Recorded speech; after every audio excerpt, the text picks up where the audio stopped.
Hello friends, welcome back to my channel. आज की इस वीडियो सीरीज़ में हम पढ़ने वाले हैं टाइप्स ऑफ ऑपरेटिंग सिस्टम, जिसमें batch operating system, multi programming operating system, multi tasking and real time operating system हम ऑलरेडी कवर कर चुके हैं। अगर आप इन ऑपरेटिंग सिस्टम्स को पढ़ना चाहते हैं तो मैं इनका लिंक नीचे डिस्क्रिप्शन बॉक्स में दे दूँगी। तो आज की इस वीडियो में हम पढ़ेंगे distributed operating system, mobile operating system and network operating system. So let's get started with today's topic. So first is distributed operating system, जिसको हम DOS भी बोलते हैं। अब देखो, डिस्ट्रीब्यूटेड ऑपरेटिंग सिस्टम को तुम कंसीडर कर सकते हो एज डिस्ट्रीब्यूटेड डेटाबेस। जैसे डिस्ट्रीब्यूटेड डेटाबेस में क्या होता है, हम मल्टीपल डेटाबेसेस रखते हैं कि एक डेटाबेस को सेंट्रलाइज ना रख के उसे डिस्ट्रीब्यूटेड कर देते हैं, कि उसे जगह जगह अलग अलग डिफरेंट लोकेशंस पर हम स्टोर करते हैं डेटा को। डिफरेंट डेटाबेसेस हम बना देते हैं डिफरेंट लोकेशंस पर। उससे क्या होता है कि अगर हमारा कोई एक लोकेशन का डेटाबेस फेल हो भी जाता है, कोई एरर उसमें आ भी जाता है, वो वर्क नहीं कर पाता, तो हम दूसरी लोकेशन के डेटाबेस को यूज़ कर सकते हैं और जो है हम अपना डेटा को एक्सेस कर सकते हैं और हमारा काम नहीं रुकता। तो इसी तरह से हम बनाते हैं डिस्ट्रीब्यूटेड ऑपरेटिंग सिस्टम। ये पहले मैं आपको एक डायग्राम दिखा देती हूँ और उसके बाद फिर हम देखेंगे ये थ्योरी में क्या लिखा है। तो सबसे पहले हम देखते हैं, एक हमारा ऑपरेटिंग सिस्टम होता है।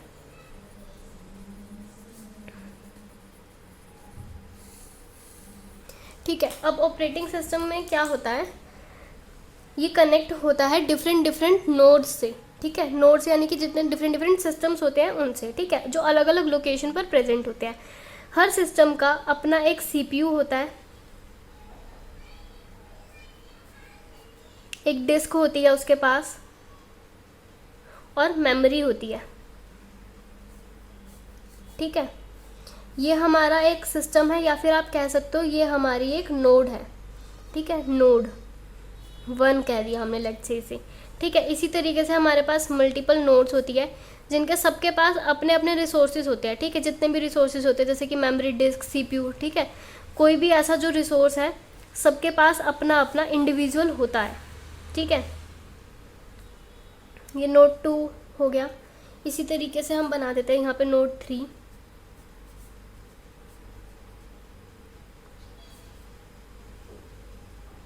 Memory, this is your node 3।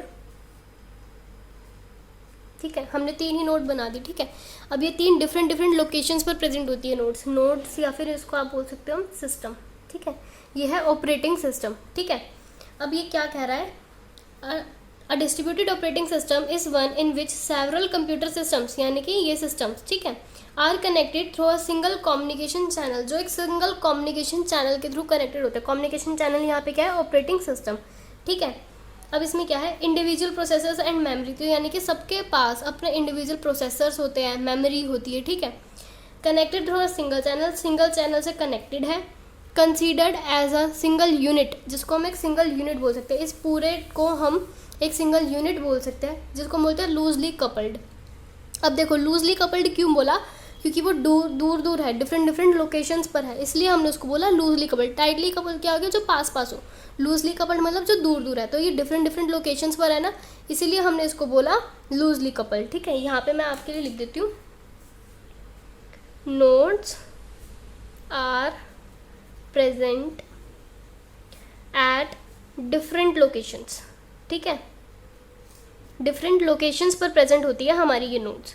ठीक है, individual components systems are called nodes. जितने भी ये इंडिविजुअल कंपोनेंट्स हैं, इसको हम बोलते हैं नोड्स या फिर सिस्टम। तो ये है आपका डिस्ट्रीब्यूटेड ऑपरेटिंग सिस्टम। अब देखो, ये वाले जो ऑपरेटिंग सिस्टम्स हैं ना, ये बहुत ही इंपॉर्टेंट है। एग्जाम्स में इनके पूछे जाने के चांसेस बहुत हाई होते हैं और इनके बहुत लो। अगर ये आपसे पूछे भी जाते हैं ना, तो ये बहुत ज़्यादा मार्क्स में नहीं पूछे जाते, या फिर इनको कंबाइन करके क्वेश्चन बना दिया जाता है कि इनकी वेटेज जो 2 मार्क्स के हिसाब से डिवाइड हो जाती है। तो इसीलिए हम इसको पढ़ रहे हैं। अब जितना आपने पढ़ा, इसको आप बहुत अच्छे से एक्सप्लेन कर सकते हो। आप अपने एग्जाम में एक डायग्राम बनाकर आओ, इनको कुछ पॉइंट्स बना के लिखोगे ना, जैसे मैंने लिखा है, तो आपके पूरे मार्क्स गेन हो जाएंगे। ठीक है, तो ये है हमारा डिस्ट्रीब्यूटेड ऑपरेटिंग सिस्टम। मैं एक बार रिवाइज करा देती हूँ। डिस्ट्रीब्यूटेड ऑपरेटिंग सिस्टम को आप कंसीडर कर सकते हो एज अ डिस्ट्रीब्यूटेड डेटाबेस। ठीक है, तो डिस्ट्रीब्यूटेड डेटाबेस अगर आपको पता है ना, तो आप उसी की सेम फंक्शनैलिटी इसमें लिख सकते हो, बस उसमें ऑपरेटिंग सिस्टम बोलना है हमें। जैसे डिस्ट्रीब्यूटेड डेटाबेस डिफरेंट लोकेशंस पर प्रेजेंट होता है, उसी तरीके से डिस्ट्रीब्यूटेड ऑपरेटिंग सिस्टम में जो नोड्स होते हैं, जो सिस्टम्स होते हैं, वो डिफरेंट लोकेशंस पर प्रेजेंट होती है। ठीक है, अब नेक्स्ट हम देखते हैं मोबाइल ऑपरेटिंग सिस्टम। तो देखो मोबाइल ऑपरेटिंग सिस्टम को हम MOS भी बोल देते हैं शॉर्ट फॉर्म में, ठीक है। ये क्या करता है, allows user to run on different application software on the mobile, tablets etcetera. तो ये क्या है, ये हमारे यूज़र को ये अलाउ करता है कि वो अपने एप्लीकेशन सॉफ्टवेयर को डिफरेंट जो है उस पर रन कर सकता है, ठीक है। डिफरेंट डिवाइसेस पर रन कर सकते हैं, जैसे कि मोबाइल या टैबलेट्स, या फिर हम बोल सकते हैं कि ये एक स्पेशल सॉफ्टवेयर है जो बना है, एक स्पेशल ऑपरेटिंग सिस्टम है जो बना है मोबाइल डिवाइसेस के लिए, ठीक है। यही हमने यहाँ लिखा है। और we can say that it is a type of operating system which is typically designed for mobiles, tablets और स्मार्ट वॉचेस। तो जितने भी आपके फ़ोन्स हैं, आप उसमें जो ऑपरेटिंग सिस्टम यूज़ करते हो ना, वो ही एक एग्जाम्पल है मोबाइल ऑपरेटिंग सिस्टम का। जितने भी मोबाइल डिवाइसेस हैं ना, उनमें जो ऑपरेटिंग सिस्टम यूज़ होता है that is mobile operating system, ठीक है। नेक्स्ट हम देखते हैं नेटवर्क ऑपरेटिंग सिस्टम। तो इसको भी हम NOS बोल सकते हैं, ठीक है। नेटवर्क से ही आपको समझ में आ रहा होगा कि वो ऑपरेटिंग सिस्टम जो नेटवर्क में काम करता है। तो मैं इसको भी पहले एक डायग्राम की हेल्प से आपको दिखा देती हूँ, ठीक है। तो हमने देखा कि एक नेटवर्क है, तो नेटवर्क में क्या है, एक तो हमारे पास हो गया सर्वर, ठीक है, ये है हमारा सर्वर, और एक हमारे पास होगी डिस्क कह सकते हो जैसे, या फिर डेटाबेस भी बोल सकते हो, ठीक है। डिस्क या डेटाबेस, ये हमारा एक हो गया नेटवर्क का सर्वर, ठीक है, जहाँ पे जो हमारे मतलब रिसोर्सेज हैं वो हो गए ये, ठीक है। और इनको कौन एक्सेस कर रहा है, डिफरेंट सिस्टम्स या फिर नोड्स, ठीक है। नोड्स, एजेंट भी बोल सकते हो आप इन्हें, ठीक है, नोड्स बोल सकते हो या फिर एजेंट, कंफ्यूज मत होना, नोड, एजेंट, सिस्टम, ये सब एक ही चीज़ है, ठीक है। डिफरेंट नोड्स इनको एक्सेस करेगी,